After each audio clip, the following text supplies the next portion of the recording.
Hello and welcome to this lecture. आज के इस लेक्चर में हम स्टार्ट करने जा रहे हैं हमारा चैप्टर नंबर 8, जिसके अंदर हम पढ़ने वाले हैं इनहेरिटेंस। ठीक है, आई थिंक आपको ख्याल होगा जब हमने UPS का चार्ट देखा था, ठीक है, ऑब्जेक्ट ओरिएंटेड प्रोग्रामिंग, तो उसके अंदर हमारे पास मेन 4 टाइप्स ऑफ कैटेगरीज थी, जिसके अंदर सबसे पहली थी encapsulation, then after abstraction, then after inheritance and at last polymorphism. ठीक है, तो ये बहुत ही इंपॉर्टेंट टॉपिक है हमारा इनहेरिटेंस। इसके अंदर सबसे पहले तो हम पढ़ने वाले हैं टाइप्स ऑफ इनहेरिटेंस। लेकिन सबसे पहले तो इनहेरिटेंस होता क्या है, ये चीज हमें ध्यान में रखनी है। इनहेरिटेंस यानी कि किसी एक क्लास की प्रॉपर्टीज, किसी एक क्लास का बिहेवियर आप किसी दूसरे क्लास को पास आउट कर सकते हो, इसी को बोला जाता है इनहेरिटेंस। ठीक है, फॉर एग्जाम्पल कोई एक पेरेंट है, ठीक है, तो पेरेंट के पास जो भी प्रॉपर्टीज होगी वो इन जनरेशन आगे किसको पास होगी, उसकी चाइल्ड जनरेशन को पास होगी, राइट। तो सपोज पेरेंट के पास कोई प्रॉपर्टीज अवेलेबल है तो वो आगे उसके चाइल्ड को जाएगी, देन आफ्टर उसके अगेन चाइल्ड को जाएगी। इस तरह से जनरेशन बाय जनरेशन वो प्रॉपर्टीज आगे पास आउट होती रहेगी, तो इसको बोला जाता है इनहेरिटेंस। ठीक है, तो इसी तरह से प्रोग्रामेटिकली भी हम इनहेरिटेंस कर सकते हैं। प्रोग्रामेटिकली किस तरह से, मैंने अभी भी बोला कि एक क्लास की प्रॉपर्टी किसी दूसरे क्लास को आप पास आउट कर सकते हो, लेकिन ये पास आउट करने वाली चीज वो आप अलग अलग 5 तरीकों से कर सकते हो, तो उसी को बोला जाता है टाइप्स ऑफ इनहेरिटेंस। ठीक है, तो यहाँ पर मैं आपको एक फिगर बता रहा हूँ टाइप्स ऑफ इनहेरिटेंस। ठीक है, ये रेफरेंस लिया हुआ है जावा लर्निंग एकेडमी से। यहाँ पर आप देख सकते हो types of inheritance total 5 types के आते हैं। यहाँ पर आप इसको नोट डाउन कर लो सभी को। सबसे पहला है आपका single inheritance, then after multiple inheritance, multi level, hierarchical and then after hybrid inheritance. ठीक है, तो 5 टाइप्स हमें डिटेल के अंदर पढ़ने हैं। तो देखिए यहाँ पर सभी के अंदर आपको ये ब्लू कलर के रेक्टेंगल बॉक्सेस दिखाई रह गए, राइट, लेकिन यहाँ पर लिखा हुआ है पेरेंट और चाइल्ड। ठीक है, सभी फिगर्स के अंदर आप एक कॉमन पैटर्न निकाल सकते हो, एक पेरेंट है और एक चाइल्ड।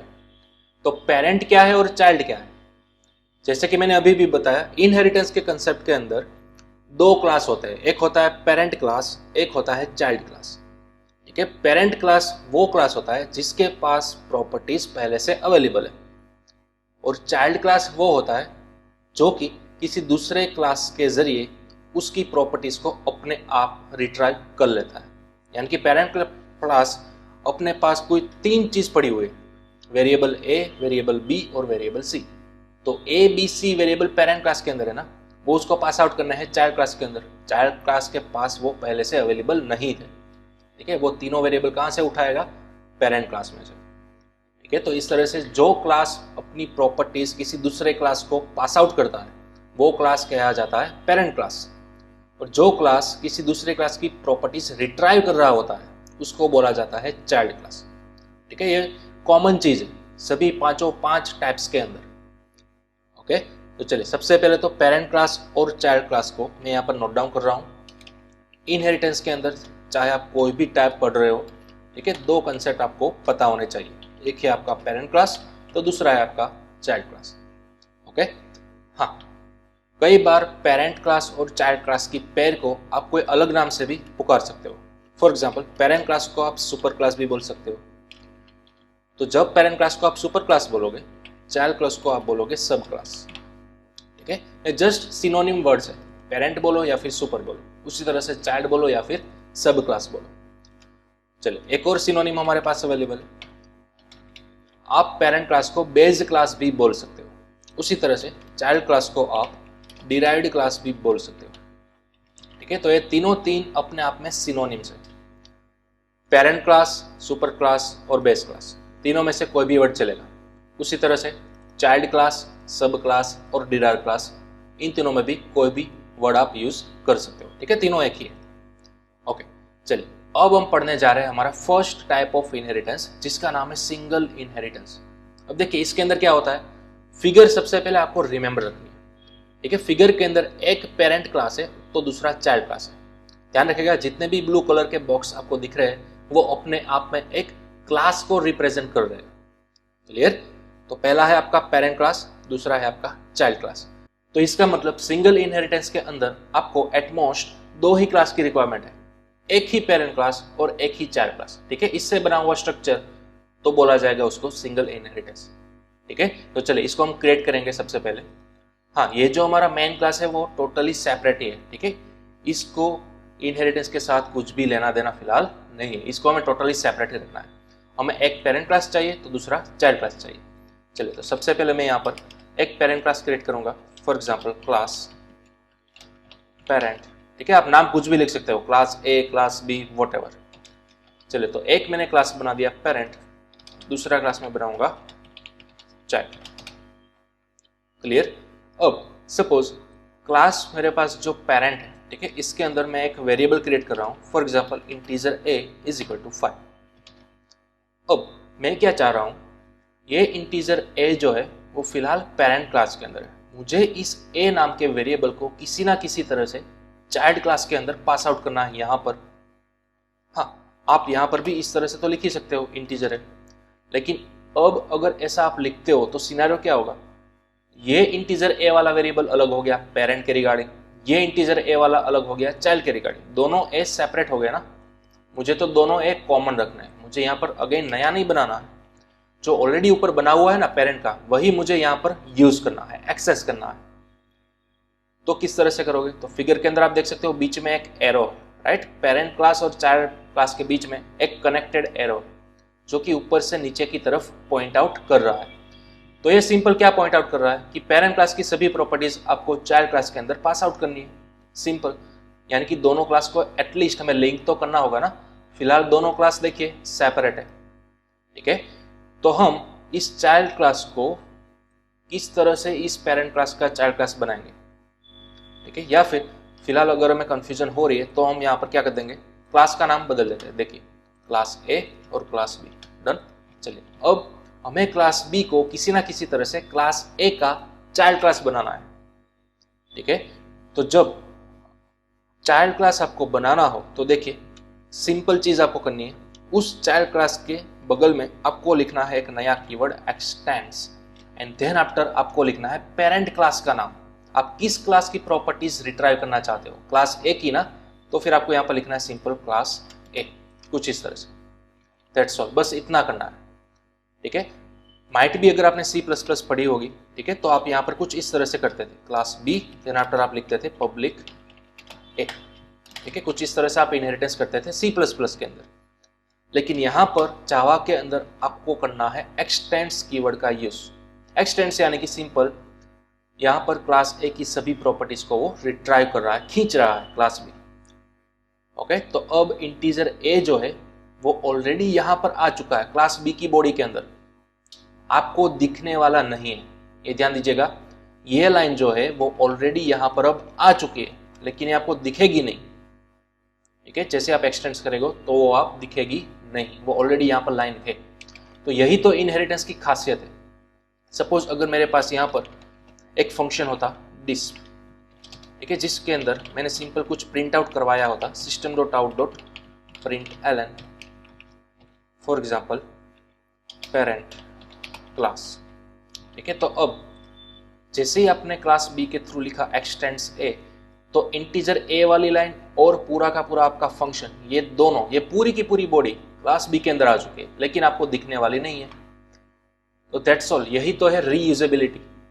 किसी अगले क्लास की सभी बॉडी आप किसी अलग क्लास के अंदर खींच सकते हो, सिंपल एक्सटेंस लगाकर, ठीक है। तो अब आपको मेन क्लास के अंदर क्या करना होगा, अगर मुझे डिस्प को कॉल करना है, ठीक है, तो मुझे मेन क्लास के अंदर किस क्लास का ऑब्जेक्ट बनाना होगा। आप बोलोगे कि सर क्लास ए का बनाता है, ठीक है।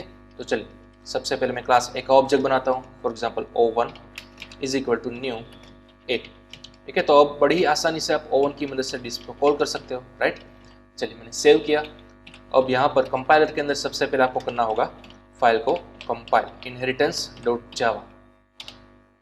कंपाइल करने के बाद आपको करना होगा रन जावा इनहेरिटेंस। तो देखिए हमारी मेथड सक्सेसफुली रन हो चुकी है, पेरेंट क्लास प्रिंट हो चुका है, ठीक है। लेकिन चलिए, अब क्लास बी के अंदर मैं कोई फंक्शन बनाता हूँ, फॉर एग्जाम्पल void show, ठीक है। अब शो के अंदर मैं कुछ प्रिंट करवाना चाहता हूँ, system.out.println। अब मैंने यहाँ पर लिखा चाइल्ड क्लास, ठीक है। चलिए, मैंने सेव किया। तो क्या अब आप O1 की मदद से शो को कॉल कर सकते हो क्या? देखिए शो किसकी बॉडी के अंदर है, क्लास बी की बॉडी के अंदर है ना, ठीक है। लेकिन हमने ऑब्जेक्ट किसका बनाया, क्लास ए का बनाया। तो ये तो हम सभी को मालूम है, जिस क्लास का ऑब्जेक्ट बना हुआ होगा उसी क्लास की प्रॉपर्टीज हम एक्सेस कर सकते हैं, किसी अनदर क्लास की थोड़ी ना कर सकते, राइट।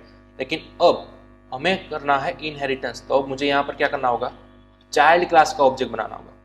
ध्यान दीजिएगा, जब भी आप किसी भी टाइप का, पांचों में से किसी भी टाइप का इनहेरिटेंस कर रहे हो, मेन क्लास के अंदर आपको कंपल्सरी चाइल्ड क्लास का ही ऑब्जेक्ट बनाना है। यह इनहेरिटेंस का रूल है, ठीक है। क्यों बनाना है अभी आपको पता चल जाएगा। देखिए जैसे ही मैंने चाइल्ड क्लास का ऑब्जेक्ट बनाया, अब ये तो क्लियर हो गया ना कि अब क्लास बी का ऑब्जेक्ट बन चुका है, तो शो तो मैं कॉल कर ही सकता हूं इस तरह से। लेकिन क्या मैं डिस्प को कॉल कर सकता हूं, क्योंकि डिस्प तो क्लास ए के अंदर है। यस एग्जैक्टली कर सकते हो। क्यों कर सकते हो, क्योंकि देखिए हमने ऑलरेडी सिंगल इनहेरिटेंस करके रखा हुआ है ना, राइट। हमने बताया हुआ है कि क्लास बी जो है उसके अंदर क्लास ए की बॉडी को भी एक्सटेंड करना है, यानी कि ये क्लास ए के अंदर जितना भी था वो सब कुछ अब क्लास बी के अंदर भी यहाँ पर मौजूद है, सिर्फ हमें दिख नहीं रहा है, ठीक है। तो फिलहाल डिस्प जो है वो भी क्लास बी के अंदर ही है, मतलब कि आप ओवन की मदद से डिस्प को भी कॉल कर सकते हो, ठीक है।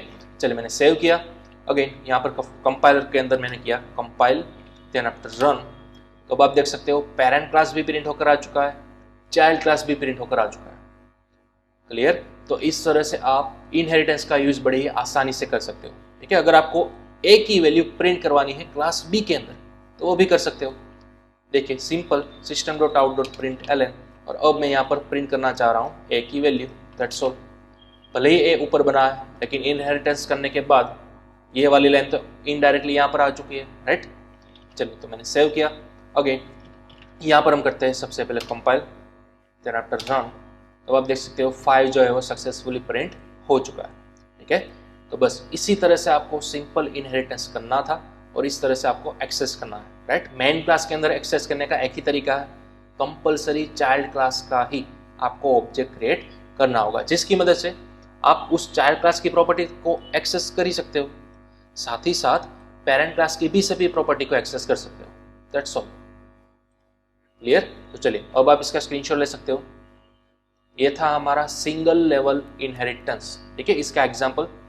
तो इसके अंदर कंपलसरी एक ही पेरेंट क्लास होगा, एक ही चाइल्ड क्लास होगा, दैट्स ऑल, ठीक है। देन आफ्टर आपके जो मेन क्लास था उसके अंदर चाइल्ड क्लास का ऑब्जेक्ट बनाइए, और देन आफ्टर उस ऑब्जेक्ट की मदद से पेरेंट क्लास की प्रॉपर्टी और चाइल्ड क्लास की प्रॉपर्टी को एक्सेस कीजिए, क्लियर।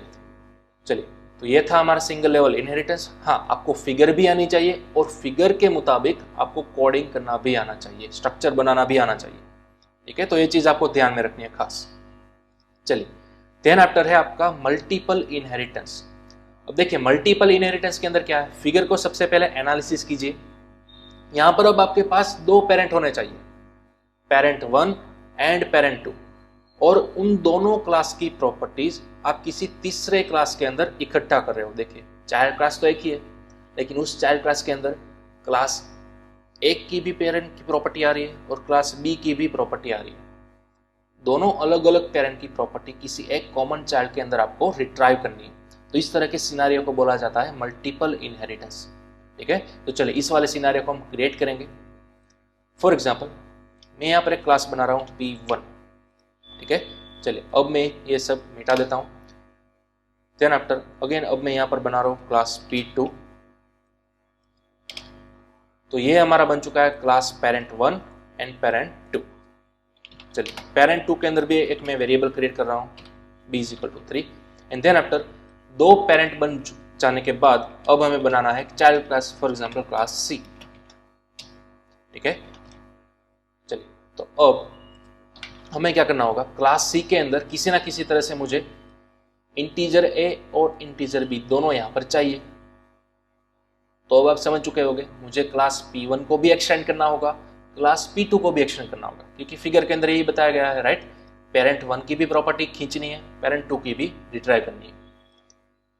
तो आप सोच रहे होगे कि सर क्या मैं इस तरह से लिख सकता हूँ एक्सटेंड्स P1। चलिए अब मैंने जैसे ही इस तरह से लिखा तो ओनली एंड ओनली P1 की ही बॉडी क्लास C के अंदर आ गई, P2 की तो अभी रिमेनिंग है ना। तो क्या मैं इस तरह से लिख सकता हूँ P2? नहीं। जावा के अंदर ध्यान दीजिएगा मल्टीपल इनहेरिटेंस जो है वो पॉसिबल नहीं है, ठीक है। जावा एक ही ऐसी लैंग्वेज है जिसके अंदर मल्टीपल इनहेरिटेंस पॉसिबल नहीं है। सी प्लस प्लस के अंदर ये पांचों टाइप्स अवेलेबल थे, लेकिन जावा के अंदर मल्टीपल इनहेरिटेंस पॉसिबल है ही नहीं, क्योंकि आप ऐसा कर ही नहीं सकते। देखिए, मैंने सिंपल यहाँ पर सेव किया और यहाँ पर कंपाइल करके मैं आपको बताता हूँ। जैसे मैंने फाइल को कंपाइल किया, आपको यहाँ पर एरर देखने को मिलती है, राइट, एक्सटेंड्स P1, P2। तो ये समझ ही नहीं पा रहा है कि ये क्या है। एक्सटेंड्स के पास सिर्फ और सिर्फ एक ही क्लास को इनहेरिट करने की कैपेबिलिटी है। आप इस तरह से भी नहीं लिख सकते एक्सटेंड्स P2, ये भी नहीं चलेगा, ठीक है। तो मतलब आपको मल्टीपल इनहेरिटेंस करने के लिए जावा के पास किसी भी तरह की फैसिलिटी नहीं है। हाँ, इनडायरेक्टली हम कर सकते हैं, आगे जाकर हम पढ़ेंगे एब्स्ट्रैक्ट क्लास और इनहेरिटेंस और इंटरफेस, ठीक है। तो इंटरफेस जब हम पढ़ेंगे ना, तब मैं आपको बताऊंगा किस तरह से आप इनडायरेक्टली मल्टीपल इनहेरिटेंस कर सकते हो, लेकिन इस तरह से डायरेक्टली तो आप नहीं कर सकते, इसको आपको भूलना होगा, ठीक है। डायरेक्टली कभी भी पॉसिबल नहीं है मल्टीपल इनहेरिटेंस, लेकिन ये कंसेप्ट आप खास ध्यान में रखिएगा, ये कंसेप्ट बाकी सभी लैंग्वेजेस के अंदर पॉसिबल, ठीक है। सी प्लस प्लस, पाइथन, कई सारी लैंग्वेजेस है जिसके अंदर मल्टीपल इनहेरिटेंस पॉसिबल है। सिर्फ जावा ही ऐसी लैंग्वेज है यहाँ पर ये पॉसिबल नहीं। ओके, तो जब आपको पूछा जाए व्हाट इज मल्टीपल इनहेरिटेंस, तो आपके दिमाग में क्लियर डेफिनेशन होनी चाहिए कि एक से ज़्यादा पेरेंट क्लास हो गए, ठीक है, उन सभी की प्रॉपर्टीज हमें किसी कॉमन एक ही चाइल्ड क्लास के अंदर रिट्राइव करनी है, दैट्स ऑल। क्लियर। चलिए अब हम आगे बढ़ेंगे तीसरे टाइप की तरफ, जो कि है multi level inheritance. Multi level inheritance के अंदर क्या है, देखिए, एक ही पेरेंट क्लास है, लेकिन उस पेरेंट क्लास का एक चाइल्ड क्लास है, उस चाइल्ड का अगेन एक चाइल्ड क्लास है। समझ रहे हो? यानी कि यहाँ पर आप सपोज ऊपर इमेजिन कीजिए, ये एक ग्रैंडफादर है, ठीक है। ग्रैंडफादर की सभी प्रॉपर्टीज उसके चाइल्ड के पास जाएंगी, उसके चाइल्ड की प्रॉपर्टी उसके चाइल्ड के पास जाएंगी। यानी कि हम अगर हमारे विजन से देखें तो यहाँ पर हम है, ठीक है, ये हम है एज ए चाइल्ड। हमारा पेरेंट क्लास क्या होगा, हमारे फादर हो गए, राइट। फादर के पेरेंट क्या हो गए, ग्रैंडफादर हो गए, इस तरह से, ठीक है। तो 1 बाय 1 प्रॉपर्टी जो है अपने जनरेशन के आगे नेक्स्ट पास आउट हो रही है।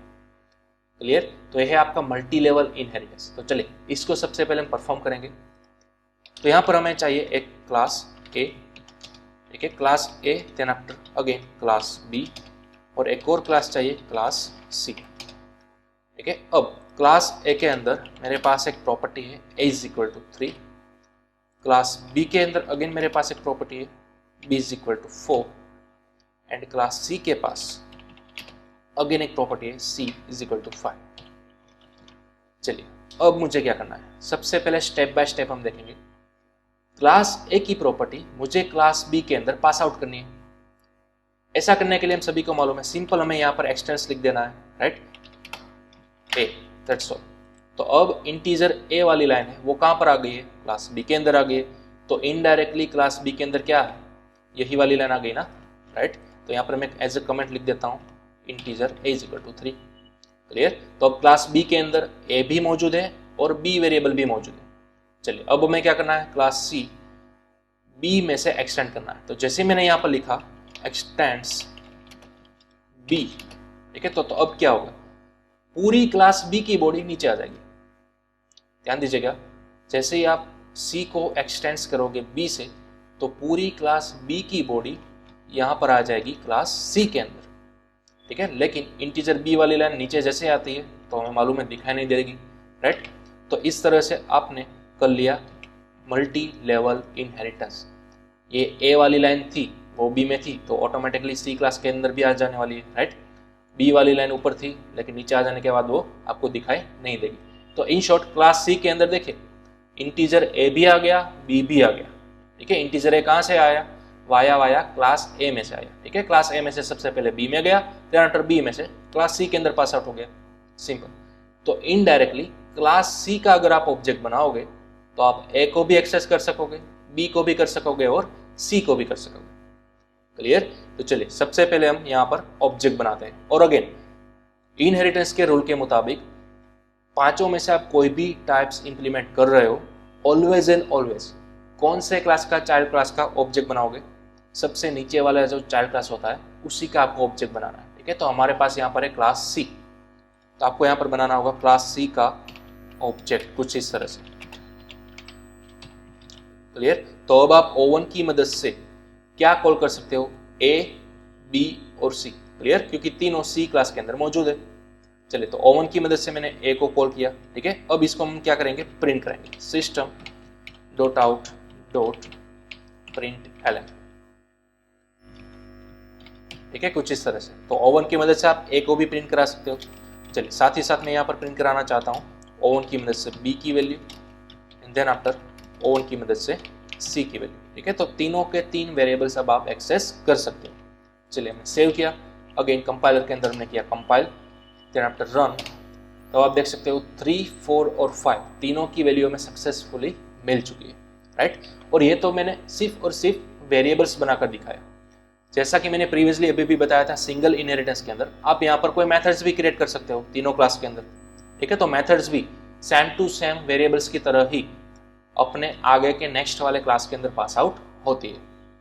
क्लियर, तो चलिए अब मैं यहाँ पर कमेंट मिटा देता हूँ। ठीक है, ये मैंने सिर्फ डेमोन्स्ट्रेशन पर्पस के लिए लगाया था, लेकिन आप समझ जाए कि ए वेरिएबल नीचे आ गया है क्लास बी के अंदर। यहाँ पर से क्लास बी के में से इंटीजर ए, इंटीजर बी दोनों क्लास सी के अंदर पास आउट हो जाएंगे। ठीक है, जब भी आप लिखते हो एक्सटेंस। क्लियर, तो चलिए अब आप इसका स्क्रीनशॉट ले लो। ये था हमारा मल्टी लेवल इनहेरिटेंस। ठीक है, इस तरह से आपको क्लासेस बनाना है, एंड देन आफ्टर मेन के अंदर तो बड़ा ही सिंपल है, सबसे नीचे वाले चाइल्ड क्लास का ऑब्जेक्ट बनाइए और सभी प्रॉपर्टीज एक्सेस कर लीजिए। क्लियर, हाँ एक और बात, मल्टी लेवल इनहेरिटेंस के अंदर ऐसा जरूरी नहीं है कि सिर्फ और सिर्फ 3 क्लास का ही लिमिटेशन है। आप अनलिमिटेड क्लास ले सकते हो, लेकिन एटलीस्ट 3 क्लास तो होने ही चाहिए। एक पेरेंट क्लास, उसका चाइल्ड क्लास और अगेन उसका चाइल्ड क्लास। यानी कि जो हमने इस तरह से स्ट्रक्चर बनाया, इतना क्लास तो होना ही चाहिए मल्टी लेवल इनहेरिटेंस को इंप्लीमेंट करने के लिए। ठीक है, जैसा कि मैंने बोला, आगे आप और क्लासेस लगा सकते हो, एक्सटेंड्स कर सकते हो। फॉर एग्जांपल अगेन मैंने क्रिएट किया class B, extends from class C. ठीक है, तो अब क्या होगा, क्लास सी के पास जो तीनों वेरिएबल्स थे ना, इंटीजर ए, बी और ये सी, तो ए, बी, सी तीनों के तीनों कहाँ पर आ गए, क्लास डी के अंदर आ गए, राइट। तो अब हमें ऑब्जेक्ट किसका बनाना है, क्लास डी का बनाना है। ठीक है, तो तब भी आप ओवन की मदद से ए, बी और सी को बड़े ही आराम से कॉल कर सकते हो। चलिए, अब मैंने फाइल को किया सेव, यहाँ पर अगेन हमने किया compile, and then after run. तो अगेन आपको सेम टू सेम आउटपुट देखने को मिलेगा 3, 4, 5।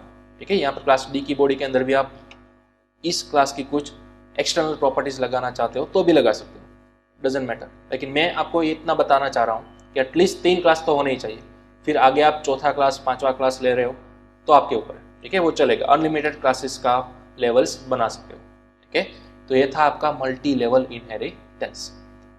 क्लियर, चलिए अब नेक्स्ट हम आगे बढ़ेंगे हायरार्किकल इनहेरिटेंस के अंदर।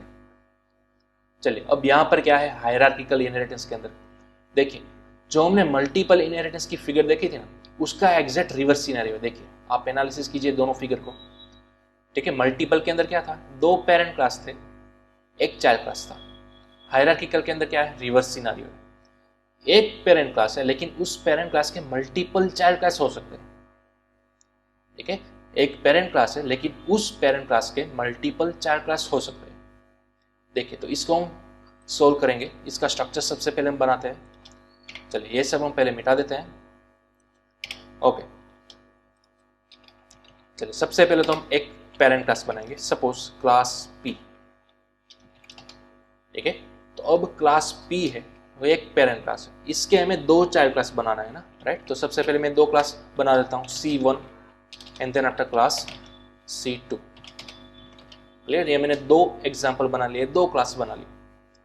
तो अब अगर क्लास P के अंदर मेरे पास एक वेरिएबल है integer P is equal to 78, तो अब मुझे क्या करना है, क्लास C1 में एक्सटेंड करना है P को, क्लास C2 में भी एक्सटेंड करना है P को, जिसकी मदद से ये P वाला वेरिएबल है, आप क्लास C1 को भी पास आउट कर रहे हो, साथ ही साथ क्लास C2 को भी पास आउट कर रहे हो। क्लियर, तो देखिए यहाँ पर हमें सिंपल लिखना है एक्सटेंड्स P, और C2 के बाद भी हमें लिखना है एक्सटेंड्स P। ठीक है, तो क्लास P की प्रॉपर्टी आप 2 क्लास को एक ही साथ पास आउट कर रहे हो, C1 में भी और C2 में भी। क्लियर, तो चलिए अब सवाल ये आता है कि आप मेन के अंदर किस चाइल्ड का ऑब्जेक्ट बनाओगे। ध्यान दीजिएगा, इनहेरिटेंस के रूल के अंदर क्या था, मेन के अंदर हमें किस क्लास का ऑब्जेक्ट बनाना चाहिए, जो सबसे नीचे वाला चाइल्ड क्लास हो उसका, राइट। तो यहाँ पर तो हमारे पास देखिए दो अलग अलग चाइल्ड क्लास है हमारे केस के मुताबिक C1 और C2। तो हमें यहाँ पर कौन सा ऑब्जेक्ट बनाना चाहिए जिसकी मदद से मैं P को एक्सेस कर सकूं। तो देखिए जब भी आप हायरार्किकल इनहेरिटेंस कर रहे हो ना, आपको कंपलसरी सभी चाइल्ड क्लास के ऑब्जेक्ट बनाने हैं। जी हाँ, सभी चाइल्ड क्लास के ऑब्जेक्ट बनाने होंगे कंपलसरी। क्यों? देखिए इसका एक रीजन है। सपोज C1 के अंदर मेरे पास एक वेरिएबल होगा, for example a is equal to 5। उसी तरह से C2 के अंदर भी मेरे पास एक वेरिएबल होगा b इज इक्वल टू 7। ठीक है। अब अगर आपने सोचा कि सर मैं C2 का ही ऑब्जेक्ट बनाना चाहता हूँ, यानी कि फिगर के मुताबिक मैं इस वाले चाइल्ड क्लास का ही ऑब्जेक्ट बनाना चाहता हूँ, ठीक है, तो मैं कौन कौन सी चीज एक्सेस कर सकूंगा। देखिए जिस क्लास का ऑब्जेक्ट बना रहे हो वो तो एक्सेस कर ही सकोगे, साथ ही साथ पेरेंट क्लास की भी चीज एक्सेस कर सकोगे, राइट। बट क्या आप इस वाले क्लास की प्रॉपर्टी एक्सेस कर सकोगे क्या? नहीं ना, ये दोनों तो किसी भी तरह से लिंक में है ही नहीं, रिलेशन में है ही नहीं। तो देखिए यहाँ पर भी यही हो रहा है। अगर आप C2 का ऑब्जेक्ट बनाओगे तो फिर आप B को एक्सेस कर सकोगे और P की प्रॉपर्टी को एक्सेस कर सकोगे। P की प्रॉपर्टी क्या है? Variable P, right. तो इनडायरेक्टली ये जो है वो यहाँ पर आ रही है कुछ इस तरह से, है कि नहीं, राइट। तो इन शॉर्ट C2 की मदद से आप P को कॉल कर सकोगे और साथ ही साथ B को, लेकिन ये जो A है इसको आप एक्सेस नहीं कर सकते। चलिए इसको मैं प्रूव करता हूँ। फॉर एग्जाम्पल सबसे पहले C2 का ऑब्जेक्ट बनाया, O1 is equal to new C2। ठीक है। अब हमने क्या किया, O1 की मदद से कॉल किया सबसे पहले P को एंड देन आफ्टर B को। ठीक है। तो O1 की मदद से सबसे पहले हमने कॉल किया P को, और इसको मैं लिख देता हूँ system dot out dot println के अंदर। ठीक है। हमने P को भी एक्सेस किया और साथ ही साथ O1 की मदद से हमने B को भी एक्सेस किया। चलिए तो अब मैंने जैसे ही सेव किया, यहाँ पर किया compile and then after run, तो अब देखिए 78 प्रिंट होकर आ चुका है और 7 भी प्रिंट होकर आ चुका है, यानी कि सक्सेसफुली P और B कॉल हो गए, राइट। लेकिन अब जैसे ही आप A को कॉल करना चाहते हो तो क्या होगा, देखिए O1.a सेव किया मैंने और अब मैंने यहाँ पर किया कंपाइल। तो देखिए जैसे ही कंपाइल किया आपको यहाँ पर एरर देखने को मिल रही है O1.o। ठीक है, variable A can not find symbol. A वाला वेरिएबल जो है वो कभी भी C2 के अंदर तो आया ही नहीं था ना, तो फिर आप C2 के ऑब्जेक्ट की मदद से उसको कॉल भी नहीं कर सकते। दैट्स ऑल, यही सिंपल लॉजिक था। क्लियर? चलिए अब अगर आप माइट भी बोलोगे कि सर क्या हो अगर मैं C1 का ऑब्जेक्ट बनाना चाहूँ, तो देखिए अगर हम C1 का ऑब्जेक्ट बनाते हैं तो क्या क्या पॉसिबिलिटीज रहेगी। तो C1 के अंदर A है, राइट, फिर एक्सटेंड किया हुआ है P, यानी कि ये वाली लाइन भी कहाँ पर आ गई होगी, यहाँ पर आ गई होगी, राइट। तो मतलब कि C1 की ऑब्जेक्ट की मदद से आप P को कॉल कर सकोगे और A को कॉल कर सकोगे। देखिए तो मैंने यहाँ पर P को कॉल किया और यहाँ पर अब A को कॉल किया। तो जैसे ही मैंने सेव किया, अगेन यहाँ पर किया compile and then after run, तो देखिए 78 P की वैल्यू आ गई और A की वैल्यू जो हमने 5 बताई थी वो भी आ गई। लेकिन क्या हो अगर मैं यहाँ पर B को एक्सेस करना चाहूँ, O1.b सेव किया मैंने, अगेन कंपाइल। तो देखिए जैसे कंपाइल किया O1.b के अंदर हमें एरर देखने को मिली, right, can not find symbol. तो बस इसीलिए ये दिक्कत आती है। अलग अलग चाइल्ड क्लास का ऑब्जेक्ट बनाते हो तो उसी के अंदर मौजूद आप प्रॉपर्टी एक्सेस कर सकते हो। ठीक है। तो यहाँ पर इन शॉर्ट C1 का भी ऑब्जेक्ट बनाना होगा और इसी तरह से साथ ही साथ आपको C2 का भी ऑब्जेक्ट बनाना होगा। ठीक है, तभी आप उसके अंदर स्पेसिफिक मौजूद प्रॉपर्टी को एक्सेस कर सकोगे। ठीक है। तो O1 की मदद से आप P को एक्सेस कर सकते हो, A को एक्सेस कर सकते हो। ठीक है। तो O1 की मदद से P को एक्सेस किया, A को एक्सेस किया। लेकिन अगर आपको B को एक्सेस करना है तो C2 का ऑब्जेक्ट चाहिए, राइट। तो C2 का ऑब्जेक्ट है O2, तो यहाँ पर हमें सिंपल लिखना होगा O2।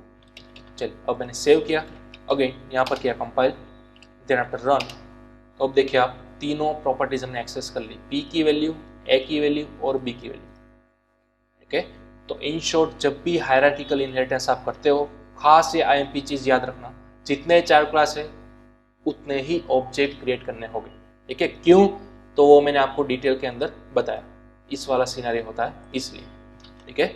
चलिए अब आप इसका स्क्रीनशॉट ले लो, ये पूरे स्ट्रक्चर का, ये था आपका हायरार्किकल इनहेरिटेंस। ओके, और इस तरह से आपको दोनों के चाइल्ड क्लास बनाना है एंड देन आफ्टर आप उसकी प्रॉपर्टीज को एक्सेस कर सकते हो। अगेन मैं रिपीट कर रहा हूँ, ये मैंने सिर्फ और सिर्फ वेरिएबल का एग्जांपल दिया है, राइट। इंडिविजुअल क्लास के अंदर आप वेरिएबल के साथ अपनी कुछ मेथड्स भी क्रिएट कर सकोगे, ठीक है, तो वो भी आपको ध्यान में रखना होगा। क्लियर? चलिए अब हम आगे बढ़ेंगे नेक्स्ट टाइप के अंदर, जो कि है हाइब्रिड इनहेरिटेंस। लेकिन उससे पहले मैं एक और बात यहाँ पर क्लियर कर दूं, हायरार्किकल के अंदर ऐसा जरूरी नहीं है कि 3 ही क्लास होने चाहिए। याद रखिएगा, हायरार्किकल के अंदर ऐसा भी जरूरी नहीं है कि यहाँ पर ओनली 3 ही क्लास होगी। सपोज एक पेरेंट क्लास के 2 चाइल्ड क्लास है ना यहाँ पर, ठीक है, तो ये चाइल्ड 1 जो लिखा हुआ है उसके भी चाइल्ड क्लास हो सकते हैं। यहाँ पर चाइल्ड 2 लिखा हुआ है, इसके भी चाइल्ड क्लास हो सकते हैं, पॉसिबिलिटीज है, ठीक है, नेस्टेड। अब एक पेरेंट क्लास है तो यहाँ पर फिगर के अंदर आपको दिख रहा है 2 चाइल्ड क्लास, लेकिन आप 3 चाइल्ड क्लास ले सकते हो, 4 ले सकते हो, 5 ले सकते हो, जितने चाहो उतने ले सकते हो, ठीक है। और अलग अलग चाइल्ड क्लास के अगेन नीचे भी चाइल्ड क्लास हो सकते हैं, ठीक है। फॉर एग्जाम्पल मैं यहाँ पर बनाना चाहता हूँ क्लास C2 का चाइल्ड क्लास। फॉर एग्जाम्पल मैंने बनाया क्लास D, जिसको मैंने एक्सटेंस किया कहाँ से, C2 से। तो अब क्लास D के अंदर क्या क्या आ गया, जितना C2 के अंदर था वो सब कहाँ पर आ गया, क्लास D के अंदर आ गया ना, राइट, इस तरह से, लेकिन हमें दिखने वाला नहीं है, ठीक है। तो हमने फिगर के अंदर क्या किया, ये जो चाइल्ड C2 था उसका अगेन मैंने क्या बना दिया, एक और चाइल्ड बना दिया जिसका मैंने नाम रखा क्लास D। क्लियर? तो अब आपको यहाँ पर क्या करना होगा, C2 के बजाय क्लास D का ऑब्जेक्ट आप क्रिएट करो, ठीक है। तो इस तरह से आप नेस्टेड इनहेरिटेंस भी कर सकते हो हायरार्किकल की मदद से, ठीक है। तो इसको आपको सोल्व करना है, ठीक है। इस तरह के सिनारियो को आपको प्रैक्टिस करनी है, सोल्व करनी है और रिसर्च करनी है कि कितने लेवल तक आप बढ़ा सकते हो। क्लियर? तो ये था हमारा सिंपल हायरार्किकल इनहेरिटेंस। चलिए अब लास्ट टाइप है हमारे पास हाइब्रिड इनहेरिटेंस। हाइब्रिड इनहेरिटेंस यानी कि क्या, तो यहाँ पर आपको दिखाया गया mix of single and multiple inheritance. एक हाइब्रिड यानी कि जनरली हम बोले जाते हैं 2 या फिर 2 से ज्यादा इनहेरिटेंस को कंबाइन करके बना हुआ इनहेरिटेंस। अगेन किसी भी 2 इनहेरिटेंस या फिर 2 से ज्यादा इनहेरिटेंस को आप मिक्स आउट करो और उसकी मदद से जो इनहेरिटेंस बनेगा उसको बोला जाता है हाइब्रिड इनहेरिटेंस, ठीक है। तो आप जैसी चाहो वैसी फिगर बना सकते हो। यहाँ पर आपको एज ए सैंपल 2 फिगर बताई गई है, देखिए ये सबसे पहली फिगर है, उसको आप नोट डाउन करो। यहाँ पर आपके पास एक पेरेंट क्लास है, उस पेरेंट क्लास के 2 चाइल्ड क्लास है, चाइल्ड 1 चाइल्ड 2, ठीक है। तो ये सबसे ऊपर वाला जो है ना 3 क्लास का फिगर, वो कौन सा इनहेरिटेंस बोला जाएगा, अभी अभी हमने देखा हायरार्किकल इनहेरिटेंस, राइट। अब ये नीचे वाले 3 क्लास को एनालिसिस करिए, चाइल्ड 1 और चाइल्ड 2, उन दोनों में से एक चाइल्ड क्लास आ रहा है, तो ये नीचे वाली फिगर किसके अनुसार आपको दिख रही है, मल्टीपल के जरिए, राइट। तो नीचे वाला है मल्टीपल।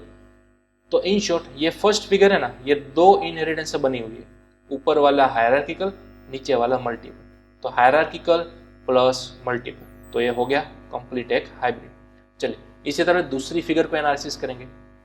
ये पेरेंट 1 है, इसके 2 चाइल्ड क्लास है, तो सिंपल ये 3 क्लास का स्ट्रक्चर कौन सा इनहेरिटेंस रिप्रेजेंट कर रहा है, हायरार्किकल। उस तरह से यहाँ पर पेरेंट 2 तो चाइल्ड 2 1, ठीक है। तो ये तो कौन सा हो गया, सिंगल हो गया ना, एक ही पेरेंट क्लास है, एक ही चाइल्ड क्लास है। तो यहाँ पर हायरार्किकल इनहेरिटेंस दिया गया है और यहाँ पर सिंगल इनहेरिटेंस दिया गया है, ठीक है। तो कोई भी 2 इनहेरिटेंस मिक्स किए और वो बन गया हाइब्रिड इनहेरिटेंस। लेकिन यहाँ पर आपको हाइब्रिड इनहेरिटेंस की भी जावा के अंदर पॉसिबल नहीं है, ठीक है। जावा के अंदर आप मल्टीपल इनहेरिटेंस नहीं कर सकते और हाइब्रिड इनहेरिटेंस भी नहीं कर सकते, क्योंकि इनडायरेक्टली अगर आप हाइब्रिड इनहेरिटेंस को इंप्लीमेंट करने चाहते हो तो आपको कहीं ना कहीं मल्टीपल इनहेरिटेंस को करना ही होगा ना। देखिए यहाँ पर मल्टीपल इनहेरिटेंस हो रहा है, यहाँ पर भी इस सिनेरियो के अंदर मल्टीपल इनहेरिटेंस हो रहा है, राइट। चाइल्ड 2 1 है, वो चाइल्ड 2 में से भी आ रहा है, पेरेंट 2 में से भी आ रहा है, तो पॉसिबल ही नहीं है ना। एक्सटेंस के बगल में आप 2 क्लास थोड़ी ना लिख सकते हो, हमने अभी भी देखा था मल्टीपल के अंदर, राइट। तो इनडायरेक्टली हाइब्रिड इनहेरिटेंस भी पॉसिबल नहीं है, लेकिन बाकी सभी लैंग्वेजेस के अंदर पॉसिबल है। जैसे कि मैंने आगे बताया था C++, पाइथन, ठीक है, ऐसी लैंग्वेजेस के अंदर आप 5 टाइप्स अप्लाई कर सकते हो डायरेक्टली। लेकिन जावा के अंदर ना तो मल्टीपल इनहेरिटेंस कर सकते हो, ना तो हाइब्रिड इनहेरिटेंस कर सकते हो, ठीक है। आप ट्राई कीजिएगा इस वाली फिगर को एज ए कोडिंग के अंदर इम्प्लीमेंट करने की, ठीक है, वो नहीं होगा। वो यहीं पर एरर दे देगा कि चाइल्ड 1-2 जो है वो चाइल्ड 1 में से चाइल्ड 2 में से एक्सेस नहीं हो सकता, एक्सटेंड्स नहीं हो सकता। देखिए यहाँ पर नीचे आपको नोट भी लिखी हुई है, the ones marked in red are not supported by Java. जो भी रेड कलर से इनहेरिटेंस इंडिकेट किए गए हैं, ठीक है, वो इनहेरिटेंस जावा के अंदर सपोर्टेड नहीं है, ठीक है। तो बस इन शॉर्ट हमारे पास जावा के अंदर 3 ही टाइप के इनहेरिटेंस फिलहाल याद रखने हैं जो कि डायरेक्टली पॉसिबल है। पहला था सिंगल इनहेरिटेंस, दूसरा था मल्टी लेवल इनहेरिटेंस और तीसरा था हायरार्किकल इनहेरिटेंस। क्लियर? तो ये 3 इनहेरिटेंस अब आपको याद रखने हैं, right. Then after in future जब हम इन इंटरफेस पढ़ेंगे तब हम मल्टीपल इनहेरिटेंस और हाइब्रिड इनहेरिटेंस इनडायरेक्टली क्रिएट करेंगे, ठीक है। फिलहाल ओनली एंड ओनली 3 इंटरफेस या फिर 3 इनहेरिटेंस डायरेक्टली पॉसिबल है, वो आपको ध्यान में रखना है। क्लियर? तो चलिए आज के लेक्चर के अंदर हम इतना ही रखते हैं, ठीक है। नेक्स्ट लेक्चर के अंदर हम बात करेंगे सुपर कीवर्ड के बारे में, इंस्टेंस ऑफ ऑपरेटर के बारे में और एक्सेस मॉडिफायर्स। एक्सेस मॉडिफायर्स आपको याद होगा पब्लिक, प्राइवेट और प्रोटेक्टेड, राइट। हमने जब एनकैप्सुलेशन पढ़ा था तब हमने बात की थी पब्लिक और प्राइवेट एक्सेस मॉडिफायर की, प्रोटेक्टेड अभी भी बाकी था, ठीक है। तो वो तीनों को हम डिटेल के अंदर अगेन देखेंगे with context of inheritance, okay. लेकिन तब तक आपको कंप्लीट प्रैक्टिस कर लेनी है सभी तीनों के 3 इनहेरिटेंस की। क्लियर?